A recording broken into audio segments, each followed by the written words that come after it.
Welcome back, ladies and gentlemen, to LCK Spring 2019. And yes, Afreeca Freecs managed to take down Griffin in game number 1, and it's not even that cool anymore. I mean, Gen G just did it 2-0 a couple of days ago, and now the Afreeca Freecs have joined the hype train, able to take a game off Griffin. Before, it seemed it could only be SKT and Sandbox, the teams that were capable of even putting a dent into this squad. And then you look all the way down the bottom of the table, and they're able to do it. So really sad stuff for Griffin fans, but fantastic for getting Afreeca Freecs back on track and making the LCK look a little bit more competitive, as the face I'm getting from LS is not one that's Not full impressed. of confidence. I mean, of course you're not impressed. Whoa, we're just jumping right in. Yeah, man. Oh, I'm impressed. Well, are you going to be impressed after the first few picks have come in? That is my question, as Griffin are now going to be Here on we our go. blue side, and we'll see what's going to change moving into this I'm one. just going to call a spade this draft. All right. I might get kicked off the broadcast. Is that going to mean that there's a Urgot going to be picked up or something like that? Let's take a look here. Griffin, they seem... Nico. All right. They're wanting to ban away the Nico. And Afreeca now responding with the Nocturne. Yeah, not going to let that one go through yet again. Tarzan having that one targeted at him a couple of times. Of course, Griffin might be looking for that Galio first pick potentially. I hope they don't give it to Chovy again, but Aatrox going to be banned away from Kiin. I don't think targeting Kiin's champion pool is exactly the best maneuver. The guy has played about 1 million different things. Let me try and count this. 5, 10, 15, 17 unique champions so far this season. Not bad. Well, all right. When you have to ban away the Aatrox, though, I do think that that spells a much bigger disaster. Yeah, I think so too. There is a plethora of champions that can answer that in top lane. And so obviously Sword can't be feeling too comfortable. Just give him the Scion. No, just put him on a tank. All right? Well, Kalista is going to go through, and now the Afreeca Freecs have a few different options as to what they're going to go for. I have a feeling that they won't be locking in their AD carries straight away, as the Alistar's going to be picked away just to make sure that they don't have access to that. And Sun is once again going to have the Lissandra. Galio, certainly the optimal choice as far as the pairing with the Kalista. There's the holy trinity of Kalista supports right now. It is the Thresh, Galio, and the Alistar. So when Afreeca takes the Alistar, it's almost guaranteed that Kalista will just have the Galio coupled with it. I think here Griffin just takes Zoe, accompanying the Galio. Do not put the Galio in mid lane yet again. Please, goodness me, do not do that, as Galio will, of course, be locked in. Do you give away your mid laner, though, with the fact that Griffin can certainly flex this, or do you decide to take a priority jungler here? Or Tarzan, could be an option. Or a flex top mid laner. So Chovy looking like maybe he wanted to take the Aurelia, obviously not the greatest of matchups, into the Lissandra. But Ryze, this is something I mentioned last game. No. He was almost happy. He was almost happy. LS was almost happy, everyone. I was almost there. Yep, he was almost there. I was almost... You know what? I think Chovy said at the end, you know what? No, I want to play Galio again. Oh, I hope not. So I would really not mind... Okay, well, we're going to have a Lucian locked in here for Afreeca. I was wondering what Afreeca wanted to do here, and I actually probably would have liked an Ashe a little bit more, but I guess with an Alistar it feels a little bit worse. Zoe now banned away. And, you know, I really like what Griffin has going on for them right now. They have a flex mid, flex support. It makes it very difficult to actually target all three roles in this second ban phase. And so Afreeca doing the obvious thing, they're banning away the Zoe because Griffin should still be considering it as a champion to pick. The problem is that you are walking in to Kiin with a counter pick available. Aurelia being banned away could maybe signal that Griffin is intending to get Scion.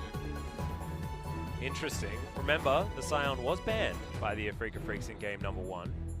Could certainly be a follow-up ban here, 7 seconds to go, and that is going to be the ban. Here we are. All right, well, I think that the Aurelia ban gives it away, but obviously you're going to have to ban it probably here anyway. I would have liked to have seen Griffin ban something else first, wait for Afreeca to show what their ban would be. Well, it certainly does feel like Swords tank go-to choice. In fact, there are no other true tanks that he's played so far this season. Yeah. He's just the Scion, 9 games. Rek'Sai now being banned away, and Rek'Sai's not a champion I think of when I think of a champion that I would want to walk into the Kalista, Galio, Lee Sin, and now Afreeca hovering the Gragas. I'd love to see the Gragas here. But instead, we're going to have a Kindred again, and this nullifies the ability... Oh, never mind. Still a few different options, aiming like just cycling through a few different ones. The Camille could also be going towards the top side, but it will be the Kha'Zix to be locked in against the Lee Sin. And you can go Lee Sin hunting with a Kha'Zix on your squad, so it could be an opportunity here for the Afreeca Freecs. Kha'Zix and Lissandra obviously can make quick work of a lot of mid lane champions when Lissandra has level 6. There's probably very few mid lane pairings that work better with him, maybe perhaps Malzahar. And Griffin now, they're doing... I mean, this is the sign of disaster, Atlas. Is it? Is this the coming apocalypse? Really this is the coming of the end, when you have to blind Aatrox on 9.5 blue side because you were incapable of playing stronger blind champion picks. Sorry, the blind Urgot. Aatrox, impossible at the moment. Oh yeah, the blind Urgot. I'm just so I love this from Kiin. I would love this from Kiin. They're going to lock it in. The Jax to be brought towards the top side, and Kiin once again going to have a great matchup into Sword. Yes, range advantage is going to be there for the Urgot, but as soon as Purge gets pressed, you press Counter-Strike and you watch all them bullets just ping off your spinning whatever weapon he's decided to go with. I'd like to see a fishing rod. This is a really scary spot to be in if you are Griffin. Now, they do have the Ryze against the Lissandra, like what I talked about in a possible solution that they could have had in game number 1. Yep. So at least they have it here in game number 2, but Afreeca still have a much better team composition than Griffin here in game number 2. And this is really concerning. Especially in the early stages of the game, right? I feel like it's once again going to be an example of Afreeca Freecs having a lot of priority around this map. In the early stages of the game, of course, you want to get that tier stacked up as the Ryze, and the Urgot as well has been nerfed into the ground. Kalista isn't necessarily phenomenal in the early game, but should be able to get work done here against the Afreeca Freecs. Once again, bastion of hope for Griffin is bottom side. And on the side of Afreeca, the Jax is a ticking time bomb. Oh yeah. That Griffin is going to have to be extremely afraid of. Kha'Zix has amazing setup synergy with the top and the mid lane. Talk about gankable lanes for a Kha'Zix as well. I mean, if you're gonna build a composition around having a Kha'Zix in the jungle, you want to be able to build CC, and every single one of these lanes has ways to set up ganks very, very effectively. I really like what the Afreeca Freecs have put together, and I really like the fact that we've seen 2 rosters that have worked out twice in a row here for Afreeca. Let's get into game 2.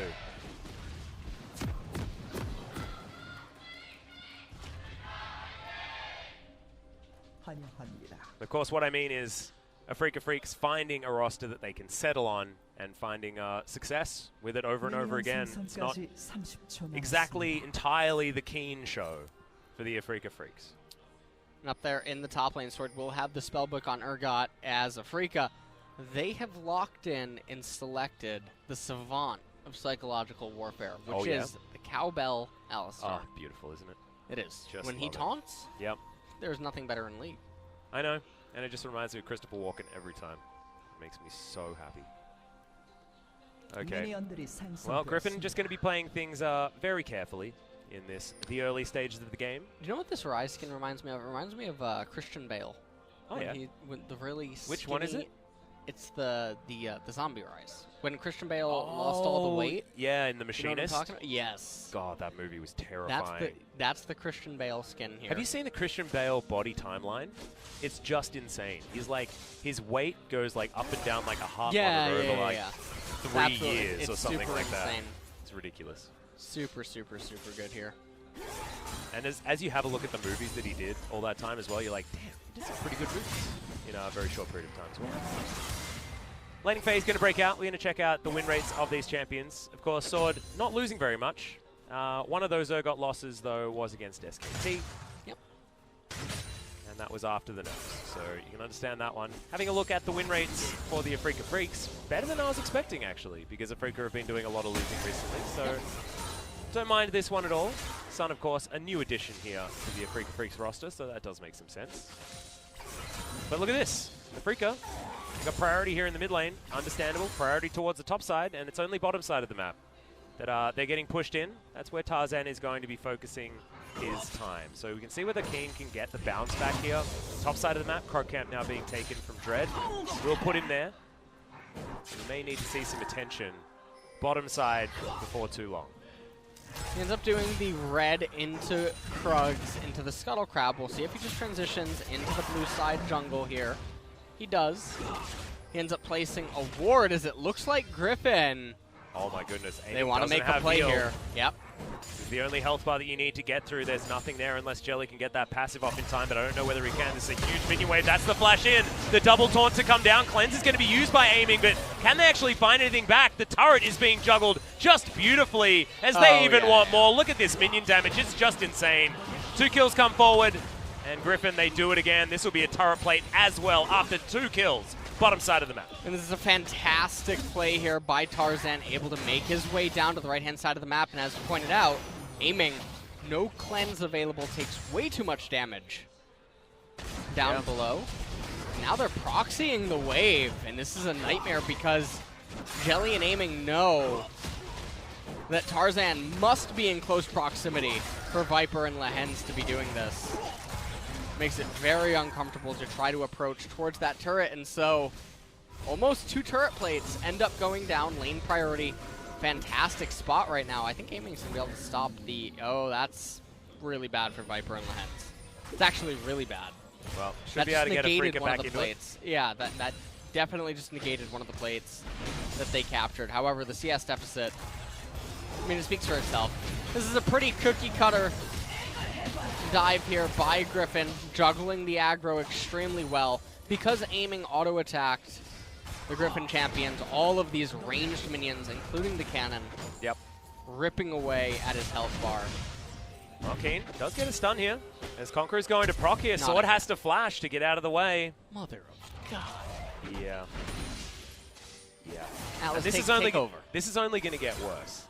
That's the really horrible part here if you're a Griffin fan, is that is just a sign of things to come. But next time, Kiin's probably going to flash after him and kill him. The time after that, he won't need to flash. This sort of reminds me of the Twitch Rivals LoL tournament, right? Where you had some teams that had like 2 challengers, and then they had the gold 4 player that was in like mid or top, and just have to try to throw them on a tank and pray. You know, so that's the vibe that I'm getting. Yeah? I don't know whether I'd be that harsh to good old Sword. He's had some moments. All right, I'm being a little bit overly aggressive. That being said, he's not playing great, so there is certainly elements of truth, but it's a rough time. It is certainly a rough time. The Urgot going to have some relevance in team fights, and you know, he's farming all right at this point. So and also looking for some positives. There you go. That's what I can muster. Yeah, it's important to note that Kiin is he's arguably the best top laner in LCK. Yeah. And so it is rough for him. And I think that this is going to be the matchup where Sword really will show as one of the issues that Griffin can have in the early stages of the game. And it's not like he's going up against a top laner that's a pushover or something. Absolutely not. And he also has a rough matchup here in game number 2. Yep, there's a lot of bad news stories here as Tarzan's going to have to just safeguard his way over the wall. Does so very easily. Next Drake is going to be that mount, so a better one here. And likely going to see Afreeca Freecs go for the contest, but you're not going to be likely to see Sword contesting anything, as Kiin has just got him shoved in over and over again, and he's got a gigantic CS advantage as well. Flash about halfway off cooldown here for Sword. Not a lot of opportunities when the turret is hogging all these minions though. So Dread, no opportunity for a gank or anything like that. He's just power farming as best he can on the Kha'Zix. And is this one of those games where you want to send your Kha'Zix towards the bottom side of the map? Or is this one where you want to try and win your side lanes or your solo lanes a little bit more than you otherwise would? Well, the Lucian when he's put as far behind as he is, you know, generally there's the philosophy that you don't try to put out a fire, you try to start one elsewhere. Yep. When you have a losing lane, and he's just so far in the hole right now, it'd be very difficult to salvage that lane state. So I think just making sure that Kiin can do his thing and transition into the later stages, that's where you can hope to find the most success, especially if Lissandra can get some sort of a priority and you can do 3-man plays against the Urgot up in top lane. Especially because the Mountain Drake won't be coming up until 3.5 minutes from now, so there's no need to get right-hand side priority. There's no reason to focus on the right-hand side of the map, and I think that all the attention has to be brought up here in top lane, and I really like what Kiin's doing. There is such a massive spellcaster minion wave on the side for Griffin Sword, and this is going to give Kiin the potential to permafreeze if he wants to look for it, although it does look like he's inviting it into the turret, which is very surprising because Kha'Zix is in such close proximity. One of the things that I do like, though, is the opportunity of going for a Rift Herald in a few minutes. Is going to have to hold that thought for a moment. As Dread's going to dive on forward. Flash immediately going to be used. Void Assault going to get the Kha'Zix out of there, but this is not going to be the case on the bottom side. Jelly will go down, just level 5. Doesn't have the ultimate available, and that's just a 2v2 kill going over to Griffin. Griffin looking a lot better here in game number 2. They have the gold advantage. Remember, no flash as the ultimate does come in. Chovy should be going down here as Sun picks up that kill, but it's a great kickback from Tarzan. Okay, Dread, can you find this one? Oh, had the isolated target, but isn't going to go for it. Aiming. Yeah, wants to come on over, gets the flash in. There's the piercing light. As Arden plays is not enough, and Lehends saves the life of his jungler. And it was really unfortunate. It looked like Dread wasn't on the same page as Aiming, as he was trying to do something, and had he been able to pick up the kill on Tarzan there was such a big bounty that would have really helped propel Lucian back into the game. And so, very unfortunate there for Afreeca. Close call for Griffin as we take another quick look at the replay here. Yep. Uh-oh. Speaking of which, this isn't a replay, guys. This is Kiin trying to kill Sword before he goes down. He's going to be able to do so. Now, Lehends, no damage available. Grandmaster's Might keeping Kiin alive. And is he going to do it again? Top lane is looking really rough right now. Down 25 CS. Just got clapped as the Urgot, and now the lane state is fantastic for Kiin yet again. Oh my goodness. Oh man. This is We're gonna be in for a game. Yeah, Viper probably was just thinking to himself, can top and mid please just go even? Yep. Stop feeding and then we'll be absolutely fine. He's what he's saying, but he's gonna lose his support. Oatsworn not gonna be doing as much for the Kalista, but does mean that now the Afreeca Freecs is gonna have a lot more room to move. And this is what happens. If things go wrong elsewhere on the map, then Viper can't actually play with his lead because there's going to be 2 people against him on the bottom side, and he's just going to have to try and trade farm instead of pushing that advantage further. Going to check this one out one more time. Chovy does fall down, but this kick is fantastic. Bit of extra damage there. Sun easily goes down as Dread. Oh, not quite enough. Nice 2-man kick, and we'll just take another quick look at this. So Sword ends up missing that Q. He hits the flip, ults a little bit prematurely, I believe. Yeah, it dissipates. Yeah. So Kiin able to get that kill right there, and Lehends not able to do anything. Triumph is really nice there as well. Looks like it's just another day in the office. Did so well, Kiin. Nice work, Kiin. Galio, no spells. Well, he's right. Looks so calm and collected. Yeah. In a lot of these situations. Definitely a mark of a very good player. A lot of people will get anxious in high-pressure trades and moments, but he seems so cool and calm. And here in game number 2, he's definitely looking like he can maybe be the saving grace yet again for Afreeca, as he has been in a lot of games this season. Exactly, but what I want to point out is the fact that the Afreeca Freecs are playing a beautiful macro game here as well. I mean, Dread throws down Shelly towards the top side of the map. She's going to be able to grab herself a charge and feed even more money into Kiin. Assuming Shelly actually is able to get a charge off. She was so close. As you can see, there's a whole bunch of extra money. Another plate's going to come in here. Shelly's just going to keep on punching. I think Kiin's going to get 5 plates. Oh my goodness. Oh man. They traded for a mountain, and now you can guarantee that this tower is going to go down. And Viper's looking to trade, but is this actually worth it? As Jelly is level 6 now, they might be able to survive underneath this turret. Taunt not going to be followed up on as Tarzan gets out of here, and they don't even get this tower. Falls down top side of the map in favor of Afreeca. First turret going over to Afreeca. Gold score is all but nullified almost. As finally, yeah, another turret going to go over here for Griffin. 1.4k gold lead on the side of Griffin. They have a Mountain Drake and an Ocean Drake. And but Kiin, he is very big. He is super huge. He's going to have his Trinity Force probably when he goes back home. But what I wanted to talk about was the fact that Viper on the other side of the map is also extraordinarily strong. Yeah. He's going to be very close to his 2 items, and mid-game is exactly where you want to be fighting for the Kalista. So it'll be about the Afreeca Freecs and whether or not they can play around having this very, very strong Jax in a side lane, or whether the team fighting from Griffin is just going to reign supreme, because we know that when the mid-game hits, they are able to get these skirmishes and play them out very, very well. It looks like Kiin actually maybe wants to stay going up into top lane. He's waiting on Fountain for quite a while. I'm assuming that he hasn't. Okay. Yeah, Trinity Force is done at 13 minutes. I'm impressed. Whoa. Whoa. Whoa. Clip that, guys. Clip that. Trinity Force is completed as Sword probably not sure what he wants to do in a situation like this. Lucian going to be very close to completing that Blade of the Ruin King. But that's up against Viper, who's already got his done. Also has Boots 2 completed and a cheeky dagger there with a stopwatch available. He's almost fight ready. We're going to get some skirmishes here, and they've already moved him towards this mid lane. It's going to be answered by aiming. As you can see, Kiin playing very respectfully on the top side of the map. 10 seconds until the plates fall down. And it's basically just bot lane and top, but Afreeca Freecs also able to get one of the plates in the mid lane, means that they were able to get a little bit more of that global gold as that started. So Jax trying to commence the split push as Tarzan looking for a kill here onto Sun.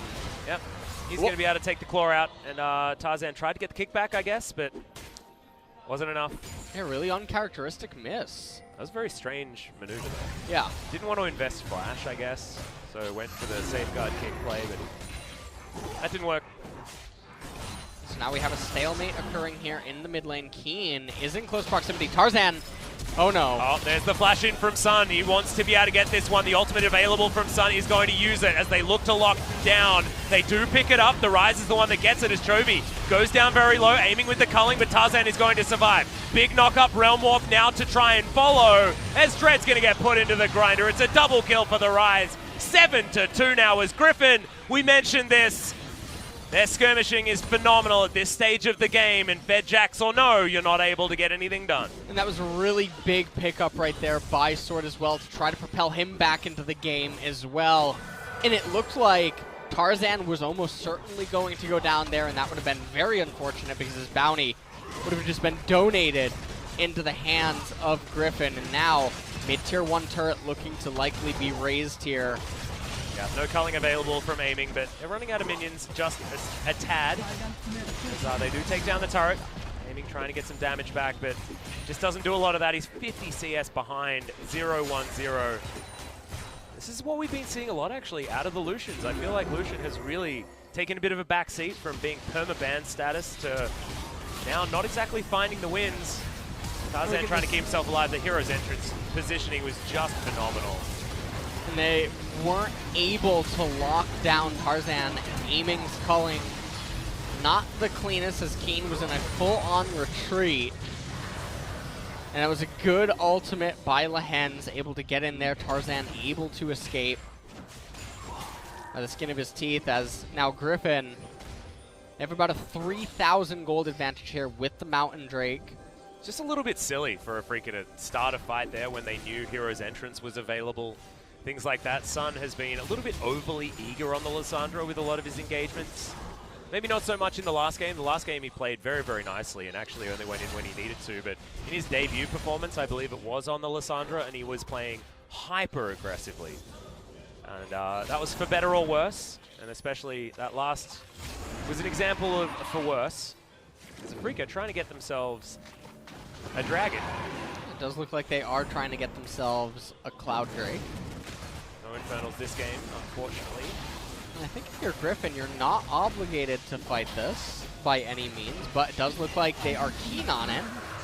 Not going to be able to do so. Realm Warp is not going to do anything. As now Sword able to get the flank. Good kickback there onto Kiin, who gets himself out of trouble. Sun in the backline gets a lot of damage. The culling from aiming does some work, but the stopwatches are keeping Griffin alive. Kiin gets the first kill though. Fate's Call comes out. Kiin in a whole host of trouble. Going to get taken down now as the Afreeca Freecs trying to fight this one back. Lehends is going to fall as Chovy gets headbutt polved. They are able to take down the Kha'Zix. They're able to get a lot of damage, but aiming is super huge, and he's able to get the work done. And that was a really chaotic fight in the end. It ended up being a 3-for-3. Kiin did go down, but so did Tarzan. And it was really fortunate for Griffin that Chovy was able to stay alive. We take another quick look at this. The Cloud Drake was already down. Lissandra had a really good flank from the back. You can see Tarzan trying to kick right into Sword, but Sword got locked up right away. And then as soon as the stopwatch ends up fading, he gets picked up immediately. Kiin keeps going forward, ends up getting rune prisoned, and then knocked up by Lehends. He ends up falling at a time where he likely did not want to go down, obviously, as Chovy able to escape there by the thinnest of margins. And you can see how well teamfights go with a Lissandra, right? Those frozen thralls were creating so much space control for the Afreeca Freecs when Griffin do have a lot of that in their composition just innately. If you can get these kills rolling through on Afreeca's side, Lissandra really can help out. But what can really help for Griffin is having the 2 items already completed for Viper on this Kalista, so that AoE advantage is going to be there. Righteous Glory coming in for the Ryze. We've seen a lot of it over in the LPL. Pawn, of course, debuted it here in the LCK. Chovy's gone for it as well. Interestingly, he does have the Righteous Glory, but he's also being forced into the Ionian boots in order to get that last 10% CDR. And I actually wonder, due to the dynamic of the Kha'Zix, Jax, and Lucian and the attack speed reliance that some of those champions have, if straight Frozen Heart Seraphs would have just been better, you would have gotten the 40% CDR. You can go Ninja Tabby as well to boot. And I just think that it might have been a little bit stronger because your Kalista is already so strong. Your Lucian is extremely strong as well. It's not like Ryze has to be doing the most damage. The utility would have been extremely valuable. But obviously the Righteous Glory is not the worst by any means either. Oh my goodness. 2.5k gold lead for Kiin on this Jax. As our Sword, this is not your time. You're not supposed to be in this lane, I don't think. Okay. Kiin is probably going to tell you to leave. And you're going to have to say yes. Fine.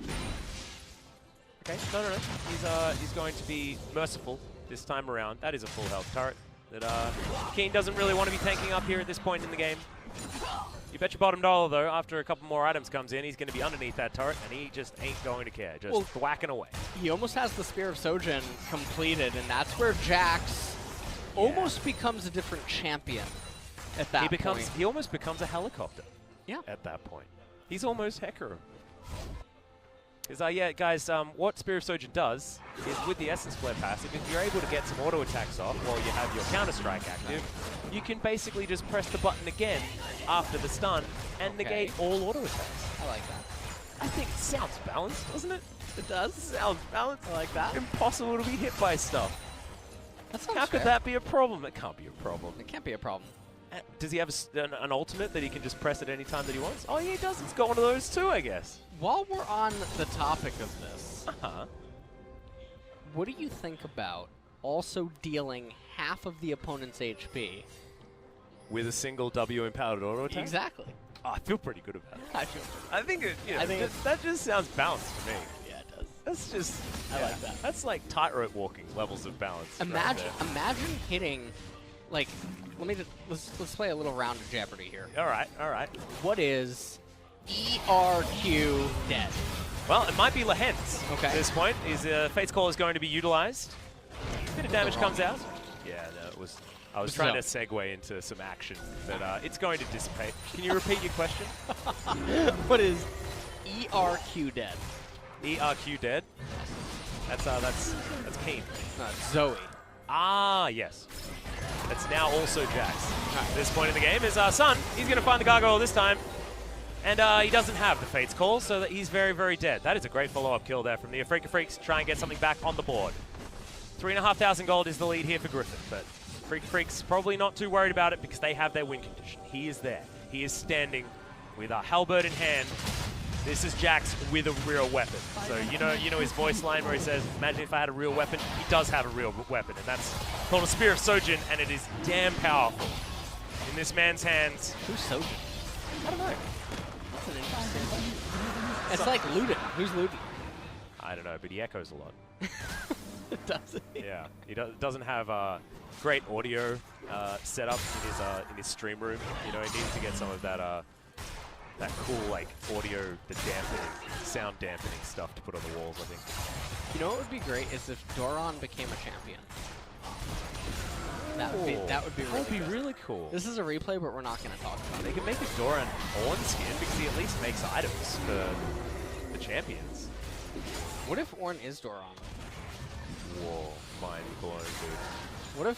What if Doran was Ornn's dad? Then that'd be awesome. It'd be really cool. Dad This Ornn. could also be awesome. Hero's entrance in great position. Quadra knock-up comes in for Lehends as the Afreeca Freecs are trying to keep themselves alive. Kiin does have the ultimate running, but it's 2 kills already for Griffin. This was just a great position to fight, and they're just going to realm warp their way into the Baron and start this one off instantly. Dread is alive, no flash, but does have the smite. But look at this Baron, it's just going down extraordinarily quickly. They'll have the Rend, and they'll have the Purple Worm. Afreeca just not going to contest. And that's a really unfortunate feeling here if you are Afreeca. We'll take another quick look at the replay in just a second here. And even though Dread did have the smite, let's say that he did have flash, it's a Kalista. Yeah. Can't really contest against the Rend as Lehends. Might face check this one as Dread is in there. They're not going to be able to do it though, and that is a good forward ward.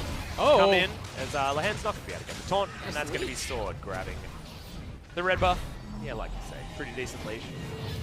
And one of the real problems here in this game is look at the level disparity between champions. We'll take a look at that in a second here as Chovy, he gets locked up right away, but it doesn't matter. Galio, really cool champion. Seraph's Embrace as well to boot, as Kiin is just not able to deal any damage. He got exhausted, he got kicked right out of the team fight there.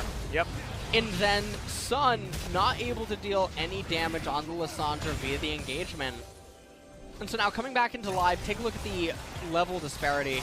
You have 3 level gap on support, 2 level gap on AD carry, 2 level gap in mid lane, a level and a half, almost 2 in the jungle, and then Kiin's ahead, but yeah, Kiin's ahead. That's because I'm impressed with that. He's like basically the only champion on this Afreeca roster at the moment. I feel like Lissandra has been getting some stuff done, but look at these CS margins, dude. It's just out of control. 78 CS in the lead for Viper on this Kalista. He has his Guardian Angel done, QSS there as well. All the safety that he would require to try and hold on to this 1,000 gold bounty that he's put himself together. It's real scary stuff. But the Baron hasn't been utilized to such great effect here at this point in the game. Afreeca Freecs have been able to clear out the minion waves. As here they are taking their time, and I like what they're doing. If people are wondering why not push that wave immediately, look at where Ryze and Urgot are. I think they're waiting to synchronize the push with the Ryze, as well as just making sure that the champions are all in better positions, so that when they do end up crashing the wave, they can use the temporary time to do other things. Also, give Afreeca Freecs as little time as possible to actually make their lane assignment calls.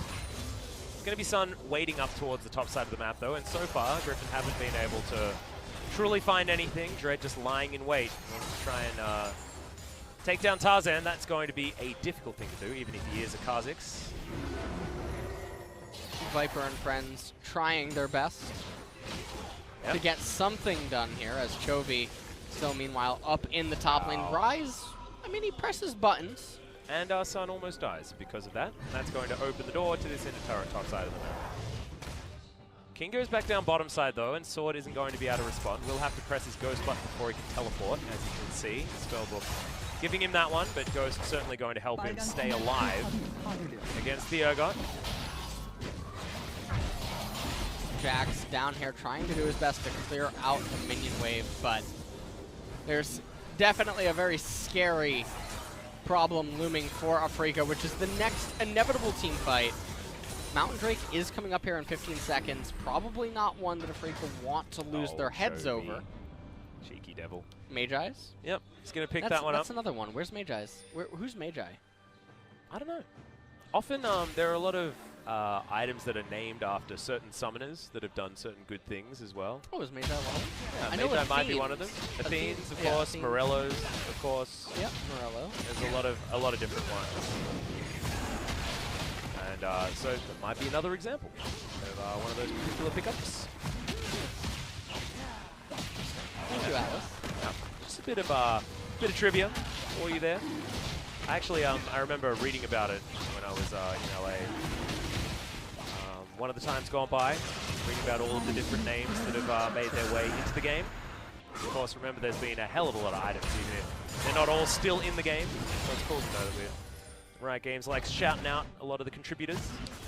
Do you know a lie that I believed for a really long time? You know how there's the items that are special? Yeah. I believe there was... Someone told me once that Freak had a unique skin. Only for him. And it just wasn't true, and that broke my heart. I asked him. About 2 years ago, I asked him. It made me so sad, I started to cry. Oh, no. I didn't really cry, but...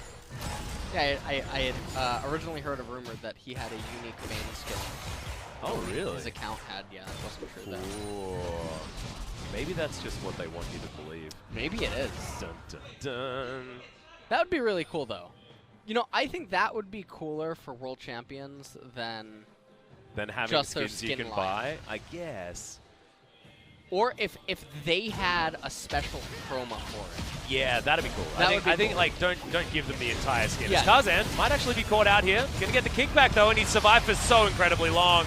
Into the grinder. That's a great fear to come in onto Kiin, but he's keeping himself alive for now. Counter-Strike once again going to go off. Does now have the stopwatch. We'll see whether he'll have that one available yet again, but that's the double kill as the Jax goes down. That could be the last nail in this coffin as Chovy's pushing up to the inhibitor turret. Sun had to go into his Zhonya's, and he'll have to get the hell out of there. Afreeca Freecs lying in wait. Oh, I think that they want to kill Sword. Oh, nice cancel there. That is definitely really good gonna headbutt be... bomb. They should be able to grab this kill pretty easily. Doesn't have the fear beyond death, of course, remember. Piercing Light's going to be enough to do it. And aiming grabs that one, so that is some respite. But now we've got the Baron being started up. We've got Viper there available to help out as well. Inhibitor is going to go down on the top side. And Chovy now looking to push forward into the mid lane as well. This Ryze is a one-man wrecking crew. This is very solo QS. Yeah. In the sense that it's a one-man party here. Baron going to go down. Nasher now, yep, consumed as well, and it's pretty. It's unfathomable to imagine that Afreeca should be able to hold on to the assault that's going to come to the mid inhibitor as well as the bottom inhibitor turret in the coming moments. We take another quick look at how this all transpired. Tarzan going on to the Krugs. And once again, they just get jebaited. The Galio has been so incredibly pivotal in every single one of these skirmishes that Griffin has won. Every single one. Yeah. Kiin ends up using the stopwatch, flashes away. Close. He almost did get away. He did. That was not quite. Right on the edge of the corrosive charge. It's really sad. Yeah, really sad. Actually, because we didn't get to see it, of course, because things were happening elsewhere. Did you shed a tear? No. No, I didn't. I didn't. Wasn't impressed. No. I think it might be the illness. I've done my very best to clog my sinuses. Do you know what I saw the other day? I just looked up and I saw the advertisement for the sponsor of the LCK, the Uri Bank? Uri Bank, yeah. Yep. Have you seen the LCK card? Yes, I have, and it's super awesome. What's also super awesome is this potential team fight right now as Jelly gets a big pulve onto Viper. He's got a Guardian Angel, though. He's absolutely fine. Fate's Call just to continue this fight moving forward. And that is going to be the cow dead. That is a huge flash forward from Sword. This is why he picks the Urgot as Dread. He's trying to do what he can to get away and dodge skill shots, but in the end it actually just puts him into the death chamber faster. And speaking of which, Lissandra is going to follow him, aiming. Now just watching on. Everyone else is dead. He's trying to pick up some minions if he can, but Griffin now will be able to tie up the series.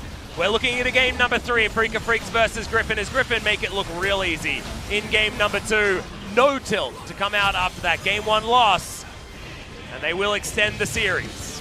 And we are going to go to a game number 3. Viper and Lehends able to do phenomenal work off of the gank that Tarzan was able to give them super early on. And try as he might, Kiin was not able to carry Afreeca in this game number 2. Nope. And I just think that having a lot of that global follow-up is really what put the nail in the coffin for the Afreeca Freecs. Yep. I think that Galio would have been a really nice ban to see from the red side. They banned Nocturne and Thresh on the Afreeca Freecs side. And yes, they are two champions that are very, very good at the moment. However, if you instead had have banned something like Kalista Galio in those positions, then you don't get these super high priority picks to come out from the Griffin squad, and the Kalista first pick really did seem to be all they needed in order to create complete control, because the game went as Afreeca would have wanted to in the early game, but then Griffin are just way better at fighting around these advantages and unlocking Lehends from the lane, getting the hero's entrances exactly where they needed to be. That was the answer that they needed. So Afreeca now back to the drawing board as they move back towards the blue side for game number 3. Well, we'll see if anything has changed up in terms of maybe substitutions or just the way that draft is ultimately going to be approached. I do think that Griffin is still looking very vulnerable in the draft. This time around, they did have the Ryze to answer the Lissandra. Yeah. They also had Tarzan on a better jungler that allows him to influence the game instead of an Olaf. And they had the dream bottom lane in the Kalista Galio, which is probably the bottom lane that everyone wants at this point in time. So it was a much better looking draft. Also, the fact that this season Tarzan has spammed almost, it's just a ludicrous amount of Lee Sin games. So he's very, very comfortable on the lead at this point in time. It's a huge gold lead at the end for Griffin. This felt like more of what we should have been expecting as they break the losing streak at 3 games. So this is 1 win back, but still, they have to win game number 3, and blue side has looked pretty good for both of our teams so far. Anything could happen. To be perfectly honest, I'm not entirely sure that Griffin are going to be able to close this one out, because the drafts, especially on this side of the map, have been really questionable. So this is where they're going to have to prove themselves. Guys, it will be a short break, and then we'll be back for game number 3, see whether Afreeca Freecs are going to be able to go back to game number 1 form, or whether it's Griffin able to follow through with the momentum of a game 2 victory. Don't go anywhere.